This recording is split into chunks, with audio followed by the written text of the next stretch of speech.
You're listening to Skeptoid. I'm Brian Dunning from Skeptoid.com. Growing skeptical of hair restoration. It's no surprise to anyone that there's a plethora of bogus treatments on the market for hair loss.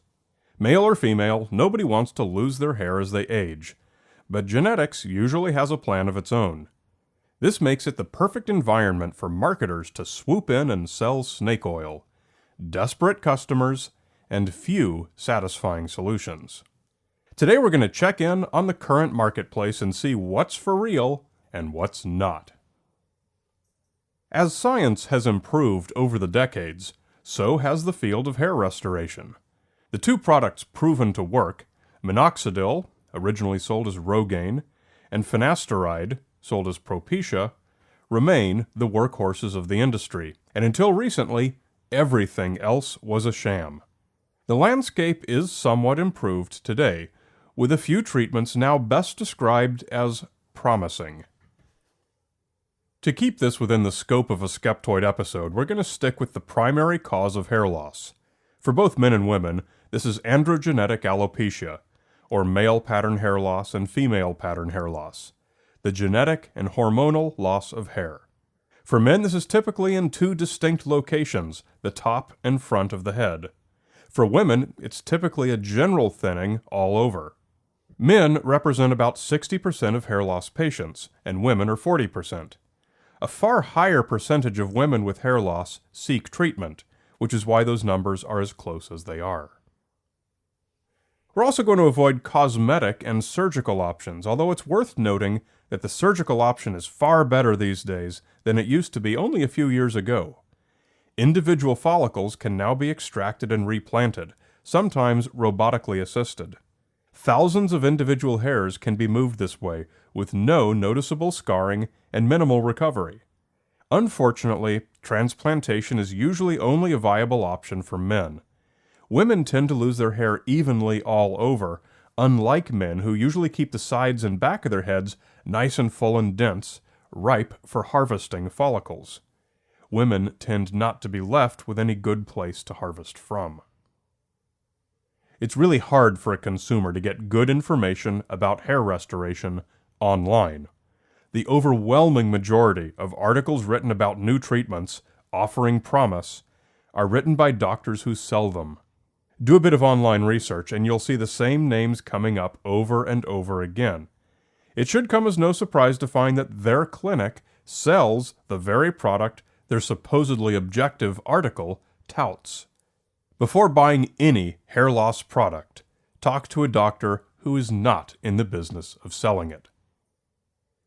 So now let's take a look at the current landscape, beginning with compounded minoxidil and finasteride. Minoxidil and finasteride are proven to work. Note that only minoxidil is approved for women, though both must be taken for life, or hair loss resumes as soon as you stop. Hair regrowth is minimal for most patients, but better than nothing.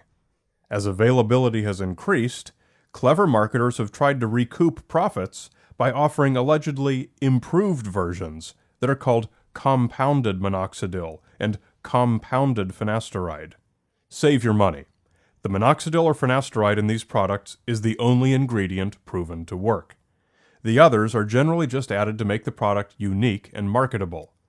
No compounded version of either has ever been proven to work better. PRP, platelet-rich plasma, is one of those recently developed treatments being marketed for anything and everything. Your own blood is drawn, centrifuged to separate it, sometimes other things are added like extra protein, and the mixture is injected into your area of interest. This might be a painful joint, a post-surgical area, or in this case, a bald spot. Some small studies have shown PRP injections, usually given about every inch into the scalp, can regrow a very small amount of hair. However, every single such study I read, without exception, was performed by doctors at clinics that sell the procedure. Most other doctors are reserved about the use of PRP for this or other conditions. It is medically plausible, but it's very preliminary, and so far proof is just not there. Approach with caution and avoid any clinic that tells you it's a proven solution. Stem cell therapy. Anything branded as stem cell therapy automatically gets a huge market because people believe that stem cells are a miracle cure for anything, and marketers know this, so they're willing to slap the label onto anything. Approach all stem cell therapies with extreme skepticism. Nevertheless, actual research is studying several different ways stem cells can be used in hair growth. The best known approach is called follicular neogenesis, which has so far failed to translate to success in humans.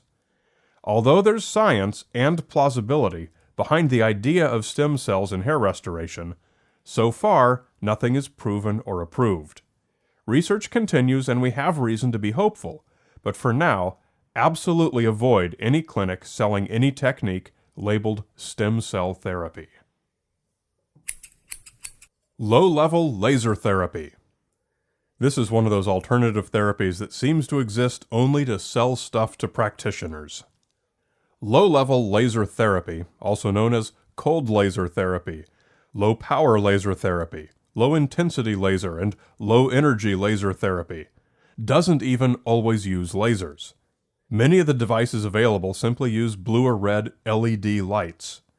Some are called laser combs, and others look like a big helmet. These lights are not regulated medical devices and are available for anyone to purchase, sometimes through unaccredited training programs that provide certificates, anointing the purchaser as a trained professional. Such certificates are legally worthless, but impressive enough to trick consumers into purchasing services that amount to little more than someone shining a flashlight into your skin.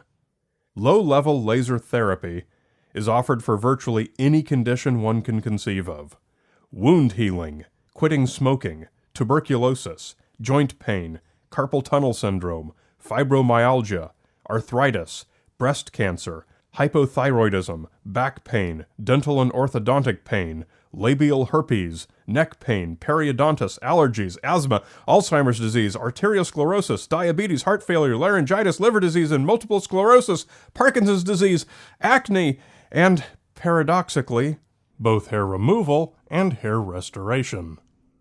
Though sales of these lights to consumers and alternative practitioners are brisk, no well-performed research has ever supported any of its claims, and no theory has ever been widely accepted suggesting that it might.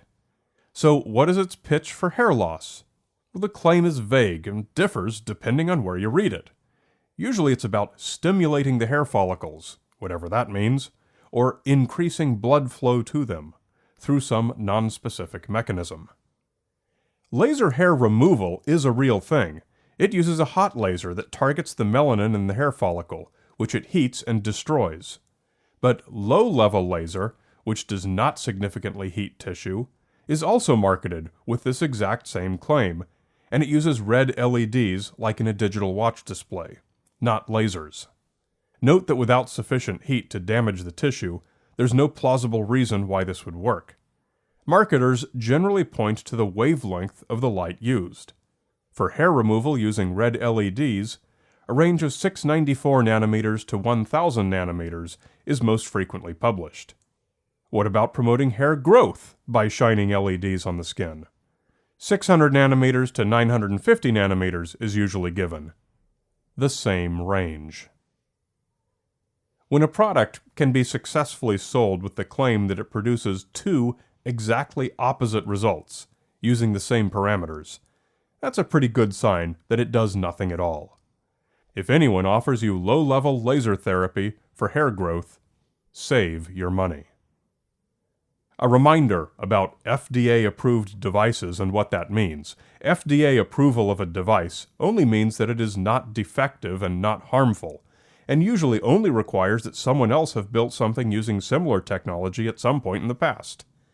It does not mean that it works for the condition it's advertised for, or even that it does anything at all.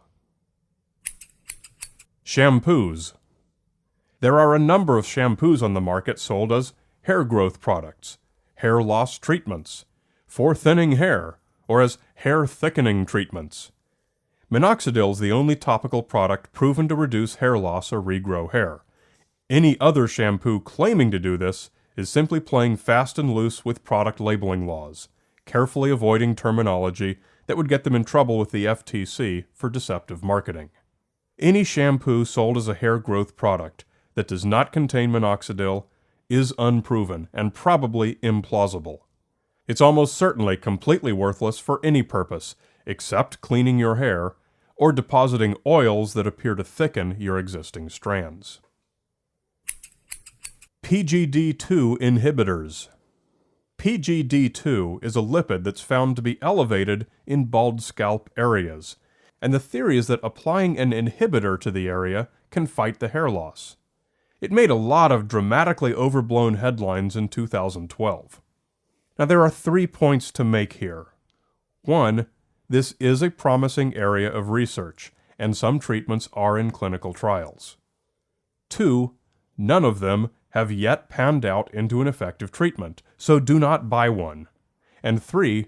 Hair loss, even in a single person, has multiple causes. It's complex, like the rest of your human body. It is a certainty that no one product can ever become an effective cure for everyone's hair loss. So, the bottom line, we should recognize that many of us who seek these treatments are seeking self-esteem.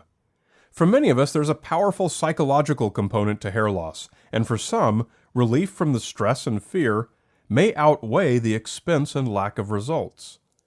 In many versions of this conversation, it comes down to the ethics of selling false hope versus the benefit of buying hope.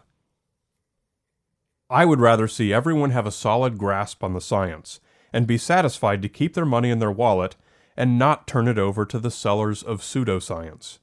But that's not a realistic goal. Recognizing this, many doctors advise their patients that although minoxidil and finasteride are the only proven games in town, there's no harm in trying these other products. And that's true, I can't argue with that. People certainly feel better when they're active about solving a problem that bothers them. Even so, there is a better way than buying one of the products that has failed to demonstrate effectiveness. Go to clinicaltrials.gov and search for androgenetic alopecia, and you'll see that there's plenty of action you can take even without spending a dime. Participating in a clinical trial may help not only yourself, but many other people in the future, and you'll usually even make a few dollars for your participation. That's a solution that should appeal to everyone, whether they understand the science or not. Remember, the Skeptoid podcast is not the only program we produce. We've got other video series, movies, lots of fun stuff. Come to the nonprofit's website, skeptoid.org, compared to skeptoid.com for this show, and you'll see a whole list of all the stuff that we do, the people that are involved. Learn about everything we're doing. You're listening to Skeptoid. I'm Brian Dunning from Skeptoid.com.